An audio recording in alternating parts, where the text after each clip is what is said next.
공인회계사회가 추천한 각 분야 전문 공인회계사들이 전해드립니다. 세금을 줄여주는 솔루션 코너 절세미남 절세미녀. 오늘도 김현재 회계사님 나오셨습니다. 회계사님 어서 오십시오. 네, 안녕하십니까.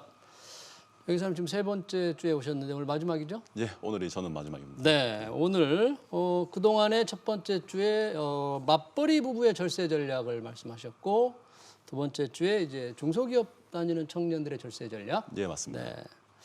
오늘은 자녀가 있는 학부모에게 도움이 될 만한 절세 방안. 네, 우선 한번 웹툰을 보고 시작하겠습니다. 등골이 오늘 학예회 때 피아노 연주 솜씨가 기가 막히던데요.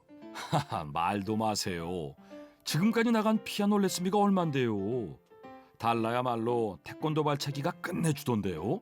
약골이라 몇 달만 운동시키려고 보냈더니 아주 태권도에 푹 빠졌지 뭐예요.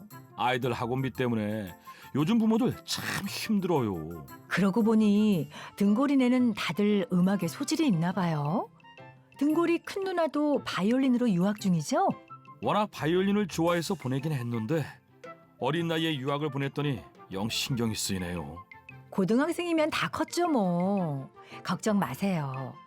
우린 보내고 싶어도 애가 소질이 없어서 못 보내는데 부러워요. 부럽기는요. 제 등골 휜 거 안 보이세요? 연말 정산 때 세금이나 팍팍 돌려받으면 좋겠네요.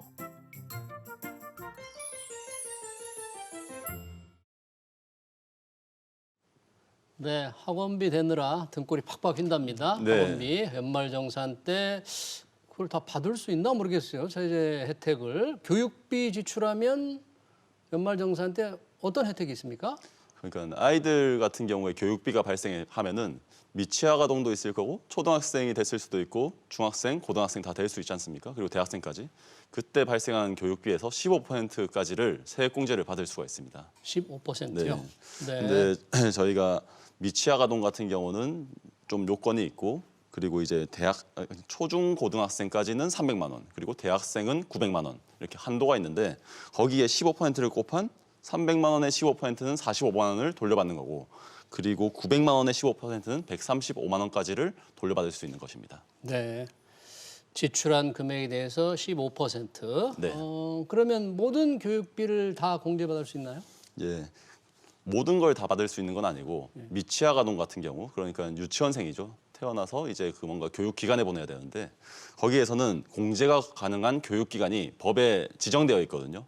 그래서 그 기관인데 일반적으로 말씀을 드리면은 유치원비라든지 어린이집 비용 그리고 이제 아까 웹툰에서 나온 것처럼 피아노 학원에 보냈을 때의 비용 그리고 태권도장 같은 체육시설 이런 데는 일반적으로 공제 가능한 교육기관으로 되어 있고 문화센터, 사회복지관 그리고 이제 방문 학습지 비용 이런 것들은 공제가 안 되는 것으로 보시면 되고요. 그리고 미취학 아동이 아닌 초등학생, 중학생, 고등학생 같은 경우는 학교 수업료라든지 일정 금액 한도로 하는 체험학습비 그리고 교복 구입비 같은 거는 세액 공제는 되는데 학원 보내는 학원비 같은 경우는 공제 대상은 되지 않습니다. 학원비는 공제 안 해줘요? 네. 사실 학원비를 많이 지출하는데 그건 공제를 받을 수가 없군요. 아까 그 웹툰에서 보니까 아이를 그 유학 보내는 학부형이 나왔지 않습니까? 네. 그러면 유학을 보낸 아이의 그 교육비 그것도 세액 공제 됩니까? 예, 맞습니다. 그러니까 기준을 잡자면은 12월 말 현재 대한민국 국적의 근로자가 예. 고등학생이랑 대학생 자녀를 구분했을 때 유학을 보냈다면은 수업료가 발생하는 등의 교육비는 공제를 받을 수가 있고요. 예. 근데 구분을 하셔야 되는 게 예. 초등학생, 중학생 같은 경우는 자비 유학 자격이나 혹은 부모와 해외 거주 기간이 1년 이상 같이 살아야 되는 요건을 충족해야지 유학에서 발생한 교육비를 공제받으실 수 있습니다. 그 국외에서 부모와 함께 1년 이상 살아야만 그런 동거 기간이 필요하다 그런 얘기네요. 살거나 혹은 자비 유학 자격이라고 네. 국비를 받지 않고 자비를 가지고 유학 자격이 있다라고 그 교육기관에서 인증을 받는다면은 그러면 이제 부모랑 같이 살지 않더라도 네. 초등학생, 중학생을 보냈을 때 그 유학 비용에 대해서 세액 공제를 받을 수 있다. 네, 이 그렇군요. 말씀입니다. 또 아이를 위해서 왜 보험을 많이 가입하잖아요. 네. 자녀와 아이와 관련된 보험료 다 세제 혜택을 받을 수 있습니까? 자녀를 일반적으로 기본공제 대상자에 넣잖아요. 그러니까 넣었을 때 그 발생한 보험에 있어가지고 세금 혜택을 받을 수 있는데 예. 보험료가 100만 원이 발생했다고 하면은 거기에다가 12%를 곱한 12만 원까지를 저희가 공제받을 수 있습니다. 한도가 100만 원인가 본데요. 그럼 네. 100만 원을 넘는 보험료를 냈다. 네. 100만 원이 넘었다. 그러면 뭐 절세 혜택을 받을 방법은 없나요? 보통 한도가 있으면은 저희가 절세 전략을 세울 수가 있거든요. 예. 그래서 만약에 가족 보험료가 한도를 초과했다면은 그러면은 맞벌이 부부 같은 경우는 남편과 아내 쪽에 적절히 분배를 해가지고 한도를 이용해서 절세를 하는 방식이 있습니다. 남편과 아내 쪽에 분배한다, 배분한다? 이게 네. 무슨 뜻이에요? 그러니까 제가 구체적인 사례로 하나 말씀을 드릴게요. 가족 보험료가 자동차 보험료가 100만 원이 발생했고 자녀 실손 보험으로 100만 원이 발생했으면 만약에 남편 쪽에 전부 다 넣어버려 가지고 200만 원을 남편에 넣으면은 한도가 걸려서 100만 원에 12%를 곱하니까 12만 원 이렇게 걸려버리는데 만약에 이 가족 보험료를 남편 쪽에 100만 원, 아내 쪽에 100만 원 이렇게 나눠버리면은 한도를 100만 원, 100만 원 안에 충족을 시켰으니까 이제 12만 원, 12만 원, 24만 원이 돼서 12만 원의 절세 효과를 누릴 수 있는 것입니다. 아, 그러니까 남편이나 뭐 아내 한쪽에만 몰았을 경우보다 네, 이렇게 나눴을 때 절세 혜택이 더 커진다 그런 네 얘기네요. 맞습니다. 근데 맞벌이 부가 아닌 경우도 있잖아요. 그런 사람들은 이제 보험료 배분을 못 하잖아요. 예, 그래서 여기서도 전략이 필요한데요. 예. 그러니까 세법은 기본적으로 현금주의이기 때문에 보험료를 선납하는 것을 염두할 수 있겠습니다. 구체적인 말씀을 드려야 될 것 같은데 예. 만약에 올해 보험료가 50만 원이 다 발생했고 내년에 추가 보험을 가입해서 한 150만 원 정도 나갈 걸로 예상이 되면은 네. 올해는 한도 미달액이 한 50만 원 정도가 남아 있으니까 이거를 선납을 50만 원을 내년에 낼 걸 조금 땡겨 가지고 100만 원에 채우면은 그럼 50만 원 정도만 하더라도 12% 곱하면 6만 원 정도는 이제 그 절세 효과가 있으니 이런 전략을 세우시는 것도 방법이겠습니다. 네. 그러면 모든 보험이 다 이렇게 세액공제 혜택을 받을 수 있나요?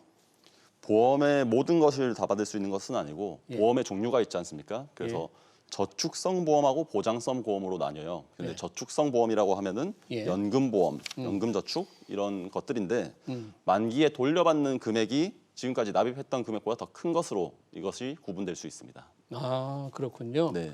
그러니까 만기에 돌려받는 금액이 크면은 절세 혜택을 못 받겠네요. 예, 그건 안 되고 이거 네. 그냥 이건 상품이지 않습니까? 그래서 예. 그건 되지 않고 뭐 암보험이라든지 건강보험, 실손보험 이러한 것들은 저희가 얘기하는 일반적인 보험이라고 생각할 수 있으니까 이런 것들은 보험에 따른 절세 혜택을 받을 수 있습니다. 네. 지금 뭐 교육비도 얘기하셨고 보험료도 했는데 이 학부모들 입장에서 이 교육비 보험료 외에 좀 도움이 될 만한 절세 팁 어떤 게 있을까요? 뭐 가장 간단하게 말씀드릴 수 있는 게 정부에서 출산을 장려하는 정책들이 많이 있는 것 중에 예. 세법에 상당히 많이 녹아져 있기 때문에 예. 자녀가 많을수록 공제되는 내역들이 많습니다. 네. 구체적으로 자녀가 많을 경우에는 기본 공제가 일단 가능하고 예. 그리고 만약에 출산을 하거나 입양을 한다면은 첫째가 태어나면은 30만 원, 네. 둘째가 태어나면 50만 원, 셋째 이상부터는 70만 원의 세액 공제를 받을 수 있습니다. 그리고 추가적으로 7세 이상의 자녀를 키우고 있다면은 예. 한 명당 15만 원, 예. 두 명당 30만 원 이후에는 30만 원씩 세액 공제가 추가로 가능하거든요. 네. 예. 조금 복잡해 보이는데 네. 좀 사례를 들어서 설명 한번 좀 해주시죠. 예, 사례를 한 개 말씀드리자면은 맞벌이 부부가 있다고 가정을 하고 그리고 한 명이 13세, 그리고 한 명이 6살, 한 명이 3살인데 올해 입양을 했다고 가정을 한번 해보겠습니다. 네. 그렇게 하고 첫째와 둘째를 그 남편이 기본공제 대상자로 등록을 하고 예. 부인은 3살 입양 자녀를 기본공제 대상으로 나누어서 생각을 한다면은 예. 남편 같은 경우는 첫째가 지금 13살이 넘어버리기 때문에 예. 7세 이상이기 때문에 다자녀 세액공제로 15만 원을 받을 수가 있고 예. 둘째는 지금 6살로 나와 있기 때문에 7세가 넘어야지 다자녀 세액공제를 받을 수 있으니까 둘째는 못 받고 못 그래서 받고요. 남편은 15만 원까지를 받을 수가 있고 그리고 이게 가족에서 전체 지금 자녀가 3명이 됐지 않습니까? 예. 그래서 3명이 된 그 자녀를 이제 그 부인이 등록을 했기 때문에 예. 70만 원 출산 입양 세액 공제를 받을 수 있어서 네. 다 합치면은 이 부부는 85만 원의 세금을 돌려받을 수 있는 세액 것입니다. 공제를 네. 3명의 네. 셋째는 이제 입양한 걸 다 포함하면 총 85만 원의 세금이 받을 수 있다. 네. 네, 좀 잘 따져봐야 될 것 같네요. 자, 종합적으로 학부모들의 이제 연말 정산 어떻게 하는 게 세금을 덜 낼 수 있는지 좀 네. 정리해 주시죠. 세 가지 말씀드리겠습니다. 먼저 교육 관련해서 말씀드리자면은 예. 미취학 아동 같은 경우는 법에서 정한 교육기관에 다녀야겠다. 피아노 학원, 태권도장, 방문 학습지는 안 된다. 그렇기 예. 때문에 법에서 정한 교육기관에 다니는 것을 말씀드릴 수 있고 예. 보험료 같은 경우는 두 가지 전략이 있는데 예. 맞벌이 부부 같은 경우는 기본공제 대상자를 나눠서 적용하는 것과 한도가 있기 때문에 그런 거거든요. 나눠 가지고요. 네네. 네. 맞벌이 부부가 아니라면은 한도가 있기 때문에 지급 시기 조정이 혹시 가능한지 선납이 가능한지 예, 그런 맞습니다. 거죠. 보험 상품에 따라서 다 선납할 수 있는 건 아니죠. 네, 상품의 성격에 따라서 선납이 되는 것도 있고 아닌 것도 있으니 보험사에 문의를 하셔서 조금 체크를 하셔야 될 것 같습니다. 네. 네.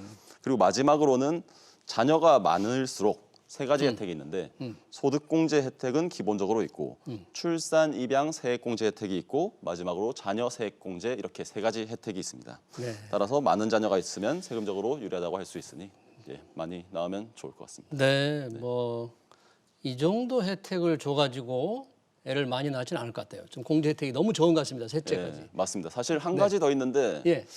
보육비가 발생하지 않습니까? 그럼 보육비. 보육비 발생하는 거에 대해서 근로소득에서 비과세를 해주는 것도 있긴 한데 예. 말씀하신 것처럼 그 정도로 추가를 한다고 해서 또 그러니까요. 네, 엄청나게 많은 요즘 뭐 혜택이 있다고 보기는 좀 애매할 수도 있겠습니다. 예. 안 낳거나 하나밖에 안 낳으니까 뭐 보험료 공제라도 조금 많이 해주면 혹시라도 출산에 네. 의욕이 좀 생길 수 있을지. 여튼 자녀가 많을수록 소득공제 혜택이 많다는 점. 예, 맞습니다. 네, 잘 들었습니다. 네, 지금까지 자녀가 있는 학부모에게 도움이 될 만한 연말 정산 방안 김현재 회계사로부터 들었습니다. 그동안 한 거 맞벌이 부부 중소기업 청년들 유튜브에 들어가면 네. 절세미남 절세미녀를 치면 우리 김현재 회계사님이 설명해준 세 가지 모두를 다시 한번 들을 수가 있겠습니다. 회계사님 고맙습니다. 네, 감사합니다. 네. 네.